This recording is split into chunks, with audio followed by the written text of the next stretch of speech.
ಸಮಾನತೆಯ ಹರಿಕಾರ, ಮಹಾನ್ ಮಾನವತಾವಾದಿ, ಭಾರತದ ಸಂವಿಧಾನ ಶಿಲ್ಪಿ ಡಾಕ್ಟರ್ ಭೀಮರಾವ್ ರಾಮ್ಜಿ ಅಂಬೇಡ್ಕರ್ ರವರ ಜನ್ಮದಿನದಂದು ಗೌರವಪೂರ್ವಕ ಪ್ರಣಾಮಗಳು. 1891 ಏಪ್ರಿಲ್ 14ರಂದು ಮಧ್ಯಪ್ರದೇಶದ ಮೋವ್ ಸೇನಾ ಕ್ಯಾಂಪ್ನಲ್ಲಿ ರಾಮ್ಜಿ ಸಕ್ಪಾಲ್ ಮತ್ತು ಭೀಮಾಬಾಯಿಯವರ 14ನೇ ಪುತ್ರನಾಗಿ ಜನನ. ಅಸ್ಪೃಶ್ಯ ಜನಾಂಗದಲ್ಲಿ ಜನಿಸಿದ ಇವರು ಬಾಲ್ಯದಿಂದಲೇ ಸಾಕಷ್ಟು ನೋವು, ಅವಮಾನಗಳನ್ನು ಅನುಭವಿಸಿದವರು. ಆ ನೋವು, ಅವಮಾನಗಳನ್ನೇ ಜೀವನದ ಮೆಟ್ಟಿಲುಗಳನ್ನಾಗಿ ಬದಲಾಯಿಸಿಕೊಂಡರು. ಎಲ್ಲವನ್ನೂ ಸಹಿಸಿಕೊಂಡು ಅತ್ಯುನ್ನತ ಶಿಕ್ಷಣ ಪಡೆದರು. ಭಾರತದಲ್ಲಿ ಹೆಜ್ಜೆ ಹೆಜ್ಜೆಗೂ ಬೀಡು ಬಿಟ್ಟಿದ್ದ ಜಾತಿ ಪದ್ಧತಿ, ಅಸಮಾನತೆಯನ್ನು ತೊಡೆದುಹಾಕಲು ಪಣ ತೊಟ್ಟರು. ಭಾರತದ ಕರಡು ಸಂವಿಧಾನ ಸಮಿತಿಯ ಅಧ್ಯಕ್ಷರಾಗಿ ದೇಶಕ್ಕೆ ನೂತನ ಸಂವಿಧಾನ ನೀಡಿದರು.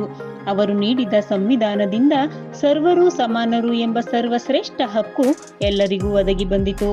ಪ್ರತಿದಿನವೂ ಹೋರಾಟವೇ ಎಂಬಂತೆ ಬದುಕಿದ ಈ ಕ್ರಾಂತಿಯ ಜ್ಯೋತಿ 1956ರ ಡಿಸೆಂಬರ್ 6ರಂದು ನಂದಿ ಹೋಯಿತು.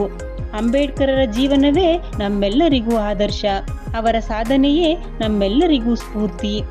ಮನಸ್ಸಿನ ಅಭಿವೃದ್ಧಿಯೇ ಮಾನವ ಜನಾಂಗದ ಅಂತಿಮ ಗುರಿಯಾಗಬೇಕು ಎಂಬ ಅವರ ಮಾತಿನಂತೆ ಎಲ್ಲರೂ ಸಾಗೋಣ. ಧನ್ಯವಾದಗಳು.